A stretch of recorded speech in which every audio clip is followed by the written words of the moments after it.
Jadi gini, Edwin itu datang karena rasa kekhawatiran sebagai seorang paman melihat ada oknum-oknum tertentu yang mencoba mencari keberadaan Laura ada di mana.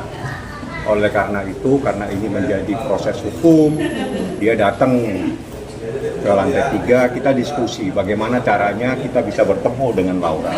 Sebetulnya tidak ada larangan, tapi semua harus kembali izin daripada pihak penyidik, pihak perlindungan perempuan dan anak, dan di kita.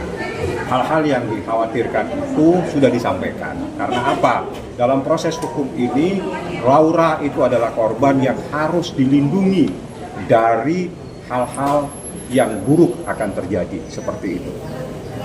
Apa yang disampaikan biar Edwin yang akan jelaskan apa keluh kesahnya, keinginannya sebagai seorang paman untuk melindungi kemenakannya dalam situasi proses hukum seperti ini. Seperti itu. Oke, Bang Edwin, hasilnya apa tadi, Bang? Ya, sebenarnya diizinkan, cuma nanti harus dibuatkan jadwal dulu. Jadi nggak bisa semerta-merta saya mau ketemu, saya datang langsung ketemu. Saya juga nunggu jadwal dari pihak kepolisian bahwa Laura kan memang bukan kita yang sembunyikan, bukan kita yang ngumpetin dia ada di mana, bukan kita lagi coba-coba mempengaruhi pikirannya, bukan. Laura ini berada di bawah perlindungan pihak kepolisian, terutama dia dalam hal ini adalah PPA. Jadi saya datang, saya mau izin untuk sekedar melihat aja sebetulnya, bukan mau gimana-gimana gitu. Melihat dalam artian, oh sehat, oh seperti ini ternyata kondisinya terbaru, karena saya pun tidak bisa berkomunikasi dengan pihak PPA-nya, bukan tidak bisa, maksudnya memang dibuka kesempatan untuk itu, tapi saya harus izin gitu, nggak semerta-merta, dan ini berada di bawah perlindungan kepolisian pula, bahwa ini adalah sebuah badan, ada yang namanya perizinan ketika kita mau melakukan sesuatu, nggak semerta-merta saya datang depan pintu, biarpun nanti saya cari-cari mungkin saya akan tahu alamatnya ada di mana, tapi itu nggak begitu caranya gitu. Nggak begitu, nggak dari pihak luar pun, terutama saya dari keluarga aja mengikuti prosedur, ini apalagi dari pihak luar seperti itu. Oke, pertanyaan kedua, sebentar, stop. Sebentar, kemarin ada yang bilang Laura datang ke rumah mereka bawa petaka dan bawa segala macam. Saya nggak mau komentarin itu. Bang, Ada. tapi kalau Laura itu di dalam itu megang handphone juga masih. Silakan Bang. Kalau itu untuk sementara dalam proses dia supaya lebih tenang, dia bisa berkomunikasi tapi tidak memegang HP-nya langsung. Jadi melalui petugas yang ada di sana. Jadi bukan terus putus komunikasi, tapi diawasi. Satu, supaya dia dalam keadaan tenang. Yang kedua, jangan sampai terjadi sesuatu terhadap anak di bawah umur. Ingat, Laura sampai hari ini baru 17 tahun. Yes. Ya, seperti itu. Jadi dia harus betul-betul dilindungi.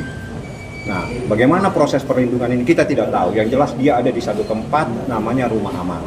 Untuk bisa mengetahui dia di mana, bagaimana cara bertemu, kita harus melalui prosedur yang ada. Edwin saja tidak mudah untuk bisa. Tadi terjadi dialog yang cukup panjang supaya Edwin bisa.